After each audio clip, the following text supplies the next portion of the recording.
विज्ञानता, शिव स्वरूप शिव का नमो त्रियोग समारे के। जय बोले देवाधिदेव 1008 श्री आदिनाथ भगवान की जय। महावीर भगवान की जय। द्वादशांग जिनवाणी माता की जय। जैन धर्म की जय। 6 ढाला में पंडित दौलतराम जी ने जो हमारी यात्रा शुरू करवाई थी, निगोदिया जीव, स्थावर जीव से लेकर के पंचेंद्रिय, फिर उसके बाद में देव गति, तिर्यंच गति, वहां से होकर के मनुष्य गति, और अब यहाँ से करके चौथे गुण स्थान से लेकर के छठे गुण स्थान मुनि अवस्था तक, फिर उसके बाद में 7वें गुण स्थान में स्वरूपाचरण की चर्चा, और अब धीरे धीरे वो हमें 13वें गुण स्थान यानी केवल ज्ञान अरहंत अवस्था तक लेकर के आ गए हैं कि कैसे ये यात्रा चलती है, और यात्रा का अंतिम लक्ष्य क्या है, सिद्ध पद की प्राप्ति। तो आज हम सिद्ध पद जो है उसका क्या स्वरूप है वो पढ़ेंगे, लेकिन उससे पहले हमने कल क्या पढ़ा था, एक बार उस पर नजर डाल लेते हैं। कल हमने देखा था कि अरहंत भगवान जो है उन्होंने 4 घातिया कर्मों का नाश करके और केवल ज्ञान को प्राप्त कर लिया। इस अवस्था तक पहुंच गए, वो कौन से गुण स्थान में आ गए, 13वें गुण स्थान में आ गए। तो ये जो अवस्था है अरहंत अवस्था, ये हमारे प्रथम परमेष्टि है अरहंत भगवान, जबकि सिद्ध भगवान अरहंत भगवान से बड़े हैं, लेकिन फिर भी अरहंत भगवान को क्यों पहले रखा जाता है, क्योंकि वो हितोपदेश देते हैं, हित का उपदेश देते हैं, इसलिए उनको सिद्ध परमेष्टि से भी पहले रखा जाता है। इस अवस्था में अरहंत भगवान हमें कैसे दिखाई देते हैं, उनका पूरा मतलब रूप दिखाई देता है, पूरा शरीर होता है उनका, और हमें अष्ट प्रातिहार्य दिखाई देते हैं, वह समावशरण में बैठे हुए दिखाई देते हैं, उनकी दिव्य ध्वनि खिरती है, और वो 46 गुण से युक्त होते हैं। उनके 10 जन्म के अतिशय, 10 केवल ज्ञान के अतिशय, 14 देवकृत अतिशय, 8 प्रातिहार्य और 4 अनंत चतुष्टय होते हैं। तो ये जो 4 अनंत चतुष्टय प्रकट हुए, ये किससे प्रकट हुए, क्योंकि उन्होंने 4 घातिया कर्मों का नाश कर दिया। कल पढ़ा था ना, ज्ञानावर्णी, दर्शनावर्णी, मोहनीय और अंतराय, ये 4 का उन्होंने नाश कर दिया। तो ज्ञानावर्णी कर्म के नाश होने से उनके अनंत ज्ञान यानी केवल ज्ञान नाम का गुण प्रकट होता है। दर्शनावर्णी कर्म के नाश होने से अनंत दर्शन नाम का गुण प्रकट होता है, और मोहनीय कर्म के नाश होने से उनको अनंत सुख नाम का गुण प्रकट होता है, और अंतराय कर्म के नाश होने से अनंत वीर्य गुण प्रकट होता है। इस प्रकार से उनके अनंत चतुष्टय गुण प्रकट होते हैं। अब क्या होता है, क्या इस अवस्था में आने के बाद में भगवान चलते हैं कि नहीं चलते हैं, बताइए। चलते हैं। हाँ, विहार होता है ना, समावशरण लगता है भगवान का। हमने पढ़ा भी है समावशरण कहाँ कहाँ, जैसे राजगृही है, विपुलाचल पर कौन से भगवान का समावशरण आया था, महावीर का, और हस्तिनापुर में समावशरण आया, चंदा प्रभु भगवान का सोनागिर जी में समावशरण आया। इसका मतलब है कि भगवान अरहंत अवस्था में विहार करते हैं। तो क्या वो हमारी जैसे चलते हैं, क्या वो हमारी जैसे चलते, पृथ्वी पे चलते, वो आकाश मार्ग में ही गमन करते हैं। वो हमारी जैसे नहीं चलते कि एक पैर आगे फिर दूसरा, फिर ऐसे नहीं चलते, उनके दोनों पैर एक साथ चलते हैं। पर सोचो तो कितनी विचित्र बात लगती है ना, कि दोनों पैर उनके एक साथ ही चलेंगे, वो एक पैर आगे और एक पैर पीछे करके नहीं चलते हैं। फिर विहार के समय हम देखते हैं कि जो देव होते हैं वो उनके 225 कमलों की रचना करते हैं। हमने पढ़ा भी था ना भक्तामर्जी में, पद्मानि तत्र विबुधा परिकल्पयन्ति, है ना, ये छंद हमने पढ़ा था कि 225 कमल की रचना करते हैं देव, कि किधर, क्या पता किधर कौन सी दिशा में भगवान मुड़ जाए, पता नहीं, तो वो हर दिशा में कमल की रचना करते हैं। लेकिन भगवान क्या है, उन कमल का स्पर्श तक भी नहीं करते हैं, क्योंकि उनका तो बीत गया है, राग और द्वेष बीत गया है, उनको वीतराग दशा प्रकट हो गई है और उनको क्या हो गया है, केवल ज्ञान प्रकट हो गया है। अब उनके केवल ज्ञान में क्या है, सारी तीन लोकों की जो चीजें हैं वो सारी की सारी झलकती है, उनके ज्ञान में झलकती है। वो देखते नहीं है किसी को, लेकिन वो देखते अपने आप को ही है, लेकिन ये सब उनको अपने आप दिखता है, उनके ज्ञान में सब कुछ झलकता है। तो इस तरह से ये हमने उनके गुणों की चर्चा की थी, अरहंत भगवान की, कि अरहंत परमेष्ठी कैसे होते हैं। अब आज हम पढ़ेंगे सिद्ध परमात्मा के बारे में, कि सिद्ध परमेष्ठी कैसे होते हैं, उनके कितने गुण होते हैं, उनका कैसा स्वरूप होता है, और वो अरहंत भगवान से कैसे भिन्न है, क्या चीजें ज्यादा प्रकट हो जाती है जिससे वो सिद्ध परमेष्ठी बन जाते हैं। तो चलिए हम पढ़ते हैं छंद नंबर 12। छंद नंबर 12 देखते हैं।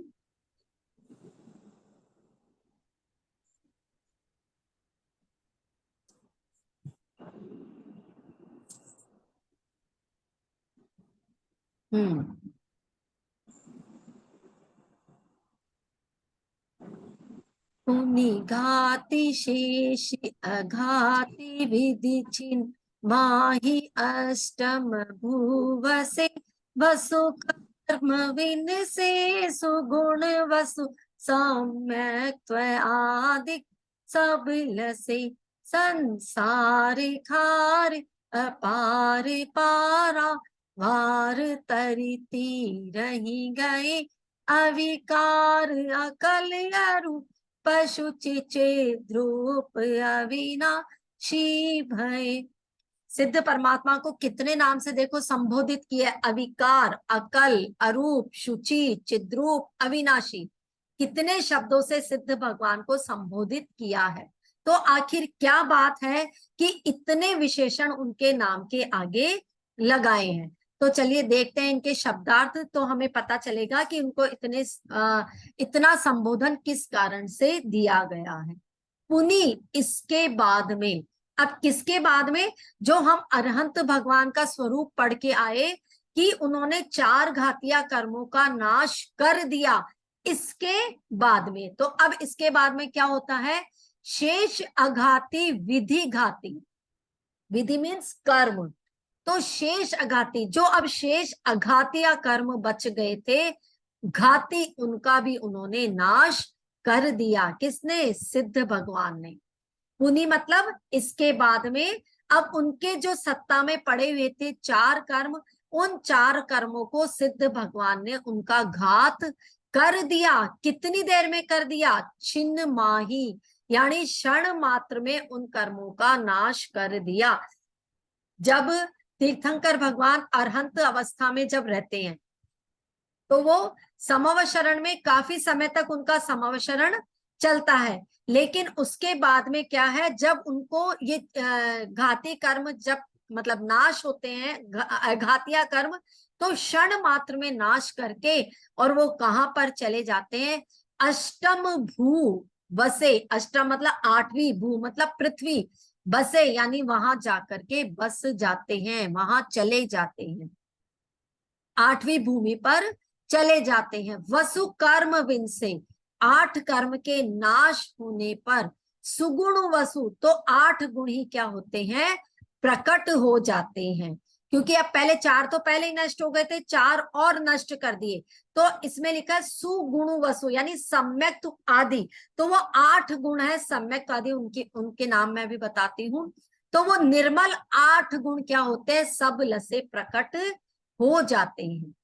संसार खार अपार पारावर, और ये जो संसार रूपी खारा समुद्र था, भयानक, जो कहते हैं ना कि लवण समुद्र जो होता है उससे भी ज्यादा खारा ये संसार रूपी समुद्र है। इस समुद्र को क्या कर लिया उन्होंने, तर तीर ही गए, यानी तैर करके इस संसार रूपी समुद्र को उन्होंने प्राप्त मतलब पार कर लिया, यानी वो इस समुद्र के किनारे पर आ गए।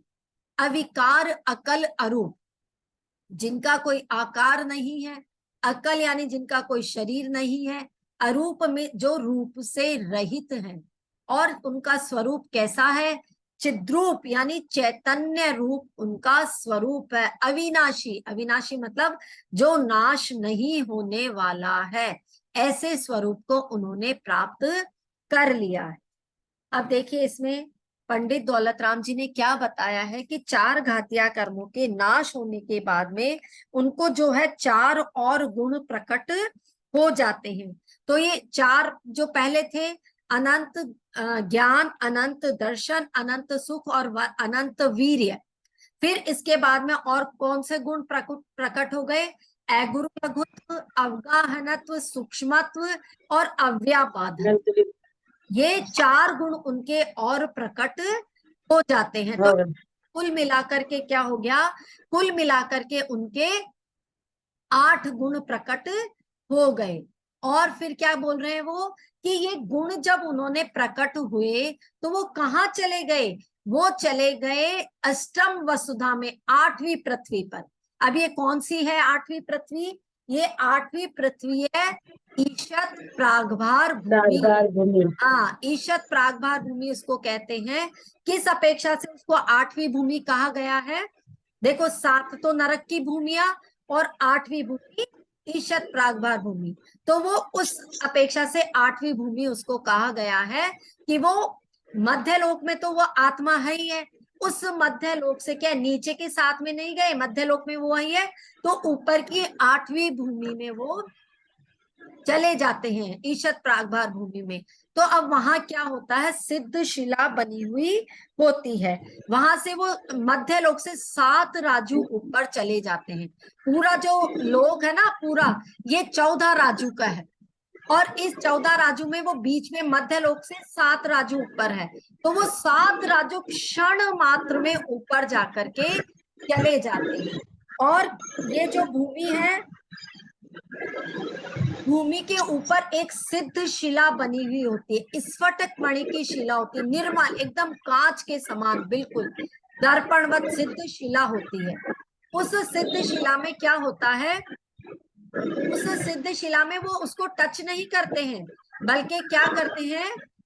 सिद्ध शिला जो बनी हुई है, उस सिद्ध शिला के मतलब जैसे होता ना हमारा सर है, तो वो क्या है, मतलब जैसे ये है, ये चीज उस ऊपर लगती है, जो मतलब जहां खत्म होने वाला है ना वो लोक का अग्रभाग, मतलब बिल्कुल अंतिम भाग जो है, बस ये टच करता है और नीचे उनकी बॉडी उसको टच नहीं करती है, सिद्ध शिला को बिल्कुल भी टच नहीं करती, यानी लोक के बिल्कुल शिखर वाले भाग में जाकर के वो वहां पर बस जाते हैं।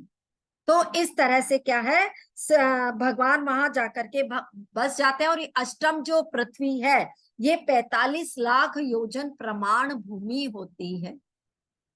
हम पूजा भी करते हैं, तो हम पूजा में बोलते हैं कि नहीं, अष्टम वसुधा पाने को कर में ये 8 द्रव्य लिए, बोलते हैं ना। अपने हाथों में 8 द्रव्य किस लिए लिए हैं?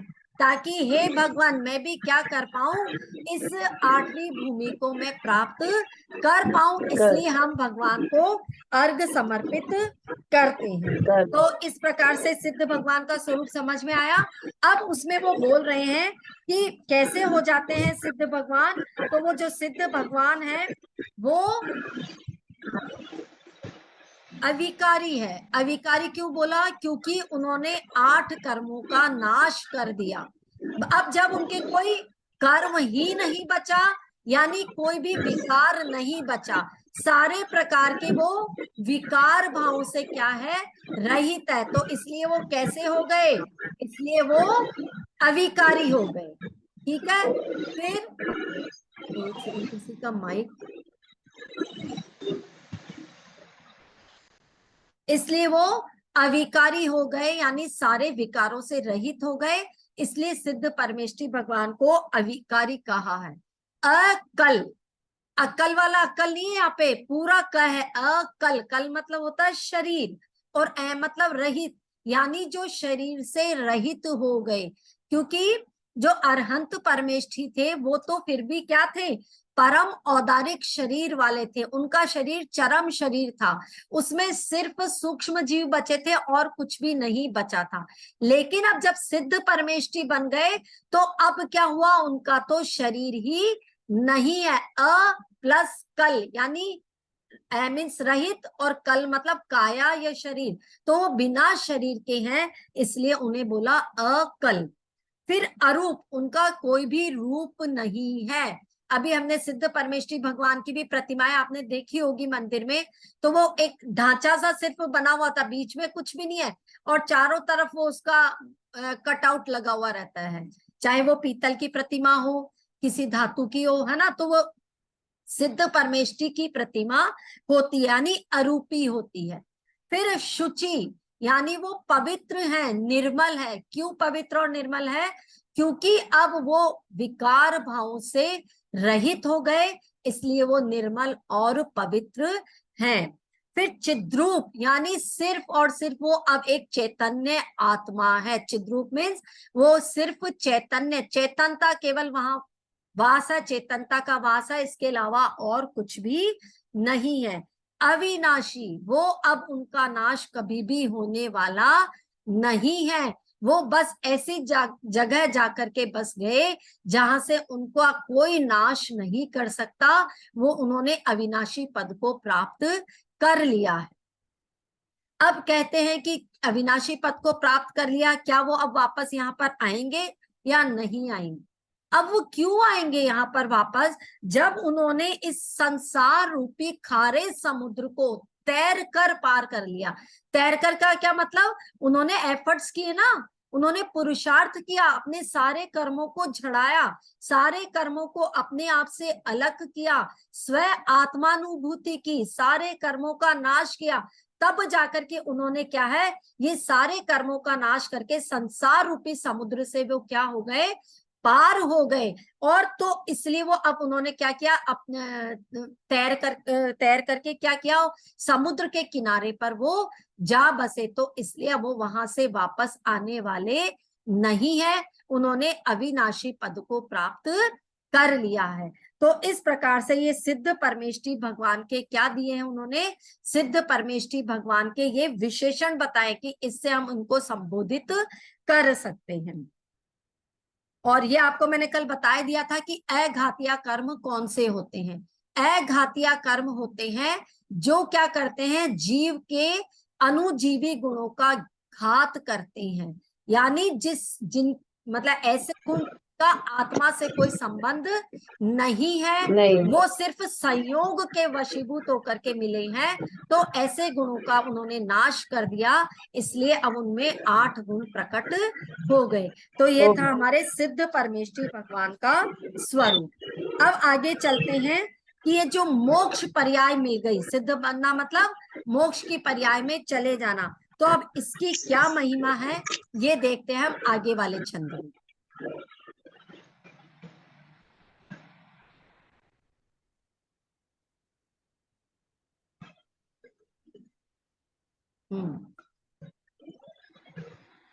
चलिए मोक्ष पर्याय की महिमा देखते हैं, यानी सिद्ध भगवान की क्या महिमा है।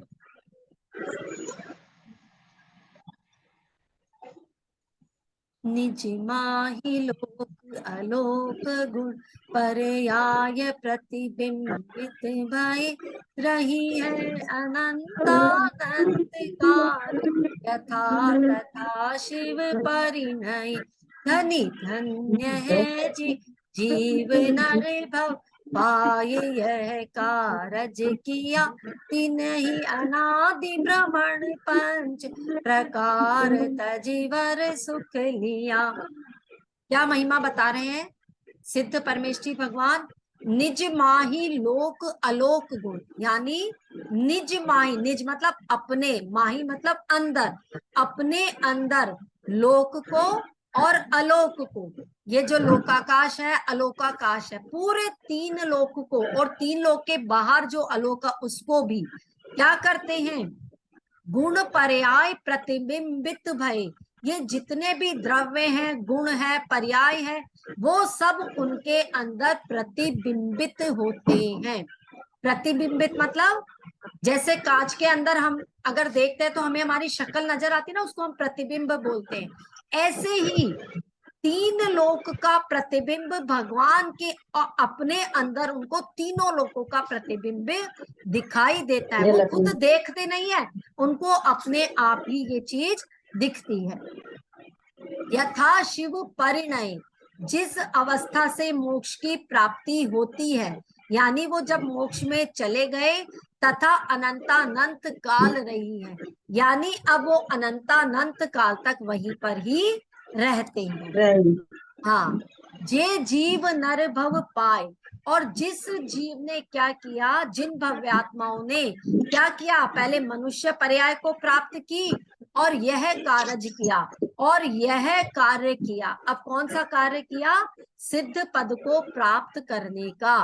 मतलब जे जीव नर, पहले तो उस जीव ने नर भव पाया, मनुष्य पर्याय पाई, फिर यह कार्य किया। अब कार्य कौन सा आ गया? आठों कर्मों को नाश करने का। मुनि पद धारण करने के बाद में यह काम होता है। तो यह कार्य किया यानी मोक्ष पद की प्राप्ति की। वे जीव धनी धन्य है, और वे जीव क्या है? धन्य है। अहो भाग्य उन जीवों के जिन्होंने इस प्रकार का कार्य किया है। इन्हीं अनादि पंच प्रकार भ्रमण तजी, और उन्होंने क्या किया? 5 प्रकार के ये जो भ्रमण है, 5 प्रकार का परावर्तन है। कौन कौन सा? द्रव्य, क्षेत्र, काल, भव और भाव। हाँ, तो ये 5 प्रकार के परावर्तनों को उन्होंने क्या करा? छोड़ दिया, या वे इससे छूट गए। वर सुख लिया, और जो सुख था उसको वर लिया, प्राप्त कर लिया। हाँ, अब सिद्ध भगवान के बारे में क्या बता रहे हैं कि सिद्ध प्रभु क्या है?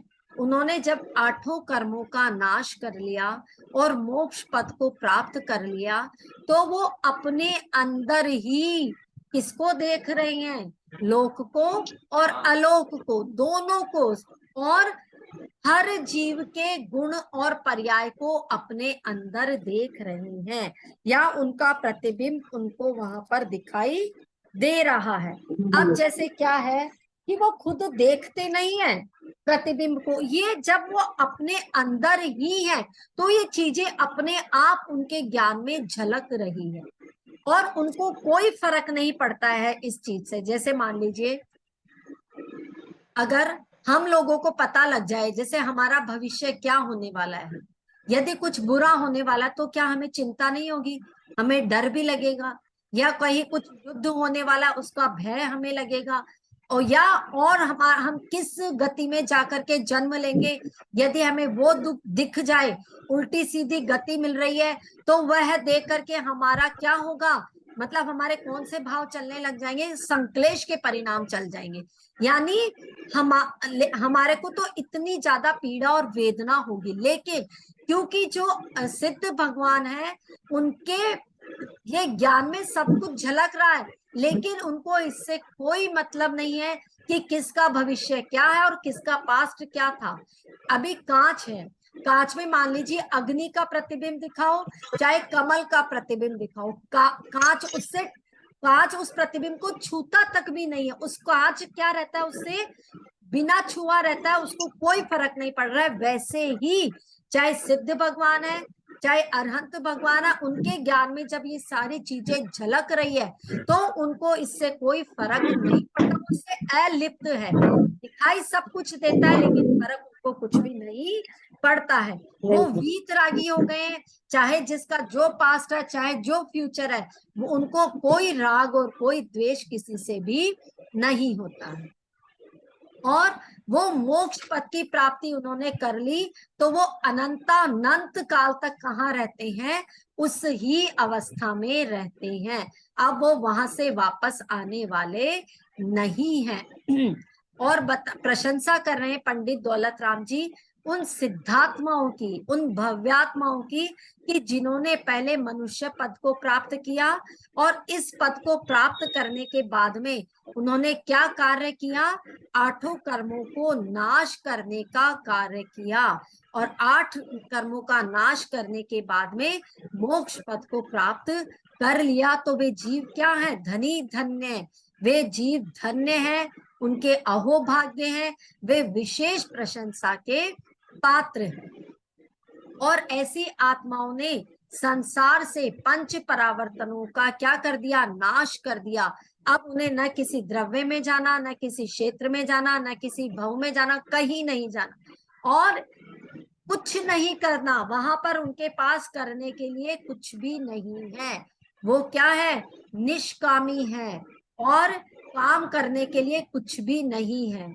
सिर्फ उनका काम क्या है, मतलब वहाँ काम क्या है, सिर्फ अपनी आत्मा ही बची है, सिर्फ उसके अंदर उनको रमण करना है और उन्होंने शाश्वत सुख की प्राप्ति कर ली है। शाश्वत सुख मतलब ऐसा सुख जो कभी भी नष्ट नहीं होगा, ऐसे सुख की उन्होंने प्राप्ति कर ली।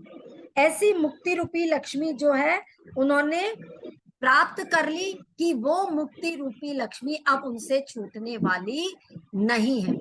तो वो मुक्ति रूपी लक्ष्मी हमें क्यों नहीं मिलती है? हमें इसलिए नहीं मिलती, जैसे मान लो एक स्वयंवर चल रहा है, ठीक है, और उस स्वयंवर में क्या है, रानी जो है राजकुमारी वो चल रही है, उसके साथ में दासियां चल रही है। वो स्वयंवर में जितने भी राजा खड़े हैं एक एक के पास में जाती है और वहां जाकर के जो दासियां होती है ना, वो बताती है उनको कि ये राजा, मतलब वो देखती नहीं है उनकी तरफ, बाद में देखती है। पहले वो बताते हैं कि ये यहाँ का राजा है, इनकी हाइट इतनी है, इनका रूप ऐसा है, और ये सब कुछ मतलब वर्णन करती है दासियां, उनके उनके बारे में बताती है राजकुमारी को। फिर रानी उनको देखती है, अगर रानी को वो अच्छा लगता है तब तो वो उनको वर लेती है, और अगर उनको अच्छा नहीं लगता तो उसको छोड़ करके आगे बढ़ जाती है। ये स्वयंवर की चर्चा है ना। तो स्वयंवर में क्या है, ऐसे ही समझो कोई मुक्ति, अब यदि वो राजा उस राजकुमारी को देखने के बजाय यदि वो क्या करे, दासियों को देखे, तो क्या वो राजकुमारी उनसे विवाह करेगी? नहीं करेगी ना। क्यों? क्योंकि उस राजकुमारी ने ये समझ लिया कि जिस इंसान को दासियों में इंटरेस्ट है तो उसको फिर राजकुमारी को वरने का कोई हक नहीं है। उसका तो ध्यान कहाँ पर है, जो निम्न स्तर है, दासियां हैं, उनमें ही उनका ध्यान अटका हुआ है, तो वो उसका वर्ण नहीं करती है। तो मैं ये समझाना चाह रही हूँ कि हमें भी मुक्ति रूपी लक्ष्मी इसीलिए नहीं वर रही है। क्यों? क्योंकि हमने हमारे निचले स्तर को अभी पसंद किया हुआ है। हमारा दिमाग अभी कहाँ लगाया हुआ है हमने, ये जो चार गतियों की विषय है, चार गतियों की जो कषाय हैं, चार गतियां हैं, हम अभी तक इन्हीं में अटके हुए हैं। इसलिए क्या है, वो मुक्ति रूपी लक्ष्मी हमारा वर्ण नहीं कर रही है। तो मुक्ति रूपी लक्ष्मी का वर्ण तो कौन करती है? मुक्ति रूपी लक्ष्मी का वर्ण ऐसी भव्यात्मा ही कर पाती है जिनका लक्ष्य क्या है, उत्कृष्ट है, सर्वोत्कृष्ट है, श्रेष्ठ है, यानी सारे कर्मों को अपनी आत्मा से जुदा करने का लक्ष्य जिनका है, ऐसी भव्यात्मा ही मुक्ति रूपी लक्ष्मी को वर पाती है, शाश्वत सुख को पा पाती है, ऐसा सुख जो कभी भी नष्ट नहीं होता है। अब इस दोहे से देखो एक दो चीज और है जो मैं आपको बताना चाहती हूँ। इसमें बोल रहे हैं ना पंडित दौलत कुमार जी कि ये देखिए, रही है अनंतानंत काल यथा तथा शिव पर, यानी अनंतानंत काल तक वो वहीं पर रहते हैं, वापस नहीं आते। तो हमारे यहाँ क्या है कि भगवान की अवतार लेने की परंपरा नहीं है। हम ऐसा नहीं कह सकते कि हमारे भगवान ने अवतार लिया और वो पृथ्वी पर सबका वापस कल्याण करने के लिए आ जाएंगे या आते हैं। ऐसा हमारे यहाँ जैसे हिंदू परंपरा है उसमें ऐसा विधान होता है ना, ऐसी बात बताती है कि भगवान अवतार लेने के लिए आए, लेकिन हमारे यहाँ ऐसे अवतार लेने की कोई भी परंपरा नहीं है। भगवान वापस नहीं आते। फिर उनका सुख कैसा होता है? उनका सुख जो होता है कभी भी नष्ट होने वाला नहीं होता है, एक जैसा ही सुख रहता है हमेशा, एवरी टाइम। एवरी टाइम क्या रहता है? एक जैसा सुख रहता है। तो क्या वो एक जैसे सुख को भोग करके बोर हो जाते हैं क्या वहां पर? नहीं, बोर नहीं होते, क्योंकि उनका तो अब सब कुछ खत्म हो गया। हम बोर कब होते हैं? जैसे कि बोर होना मतलब कोई चीज से इरिटेट हो जाना, तो क्योंकि उन्होंने तो 8 कर्म ही खत्म हो गए, तो अब उनके ये वाली कंडीशन जो थी बोर होने वाली या प्रमाद, ये सब कुछ नष्ट हो गया, इसलिए वो अपने एक ही जैसे सुख में अनंत काल के लिए रहते हैं। इस प्रकार से सिद्ध परमेष्टि भगवान के बारे में हमने पढ़ा। अब क्या फर्क है अरहंत और सिद्ध परमेष्टि में, तो एक बार थोड़ी सी नजर डाल लेते हैं। जो अरहंत परमेष्टि है उनके 4 गुण प्रकट होते हैं, और जो सिद्ध परमेष्टि है उनके 8 गुण प्रकट होते हैं।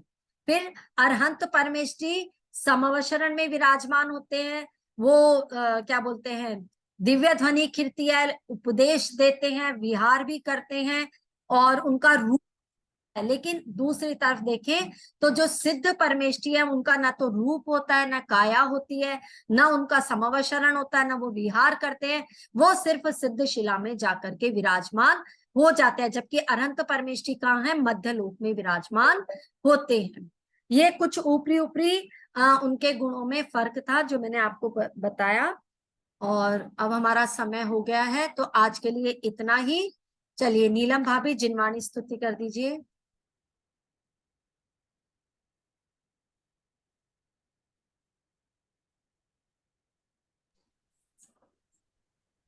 जिनवर की वाणी से हमने ये जाना, सबसे सरल है निज पद का पाना। निज पर रख निज पद में रम गई, निज स्वरूप पहचाना। जिनवर की वाणी से हमने ये जाना, सबसे सरल है निज पद का पाना। सोए थे अनादि से हम मोह के महल में, वीर की वाणी से आए चेतना महल में। आज ये समझ में आया जग है बेगाना, निज पद की वाणी से हमने जाना। जिनवर की वाणी से हमने जाना, सबसे सरल है निज पद का पाना। बोलिए जिनवाणी माता माता की जय। की जय। आप जो हमने आज पढ़ा वही बताया ना अपने जिनवाणी स्तुति में भी, है ना, कि निज अपने अंदर जाकर के ही अपने गुणों को पहचाना और फिर उस पद की प्राप्ति कर ली। चलिए 2-3 क्वेश्चन पूछ लेती हूँ। अरहंत परमेष्टि के कौन कौन से गुण होते हैं? पहले तो बताओ कितने मूल गुण है अरहंत परमेष्टि के? अरहंत परमेष्टि के कितने मूल गुण हैं नीलम भाभी? 46। हाँ 46 मूल गुण होते हैं। 46 हाँ 46, बिल्कुल सही बताया जिया जी। अच्छा, फिर इसके बाद में बताइए कि जो अरहंत परमेष्टि है उनके उनमें और जो सिद्ध भगवान है उनमें क्या फर्क है? अरिहंत भगवान के 4 घातीय कर्मों का नाश हो जाता है, वो समूह शरण में विराजमान होते हाँ हाँ बिल्कुल समूह सही। शरण में विराजमान होते हैं, दिव्य ध्वनि खिड़ती है उनकी, और हाँ समूह शरण विहार करता है उनका। हाँ, और गमन करते हैं। गमन नहीं, विहार करते नहीं हैं। करता। हाँ विहार भी करते हैं। और सिद्ध परमेष्टि? सिद्ध परमेष्टि सिद्ध शिला पर विराजमान हो जाते हैं, ना वह समूह शरण में विराजमान होते हैं, ना विहार करते हैं, वो सिद्ध शिला पर जाकर विराजमान हो जाते हैं। हाँ वो सिद्ध कौन सी अष्टम भूमि का क्या नाम बताया, क्या नाम है 8वीं भूमि का? ईशत प्रागभार भूमि। बिल्कुल सही, बहुत अच्छा, ईशत प्रागभार भूमि। अच्छा, उनको किन किन विशेषण से संबोधित किया है, कौन बताएगा? जिनके कैमरा ऑफ है वो भी बता सकते हैं, हैंड रेस कर सकते हैं कि आज हमने यहाँ पर सिद्ध भगवान के क्या क्या विशेषण बताए, क्या क्या नाम से बोलते हैं हम सिद्ध परमेष्टि को। हाँ अकल प्रियंका। अरूपी, हाँ हाँ ठीक है, और? अकल अरूपी सूची, हाँ, और चैतन्य चैतन्य हाँ आत्मा, बहुत अच्छा, बहुत चैतन्य अच्छा, आत्मा, और? अविनाशी, हाँ अविनाशी। अवतार हाँ, अकल। और अविकारी, अविकारी, बहुत अच्छा, क्लैपिंग कीजिए साहब, ताली। सारे विशेषण बताए इन्होंने, है ना, बहुत अच्छा, बहुत बढ़िया। अच्छा, अब उन्होंने कौन से समुद्र को पार कर लिया है? कौन से समुद्र को लवण पार कर लिया? लवण समुद्र। संसार रूपी खारे समुद्र को पार हाँ, कर किनारे संसार को रूपी प्राप्त हो खारे गया। समुद्र को प्राप्त कर लिया है। अच्छा,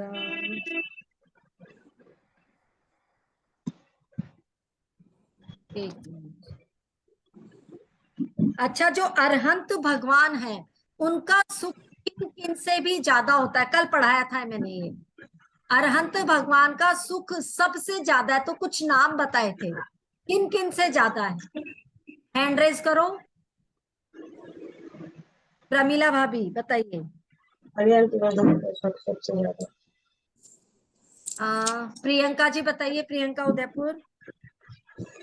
हाँ इंद्र, सभी हाँ इंद्रों से ज्यादा, और अहम इंद्र हाँ से भी ऊपर।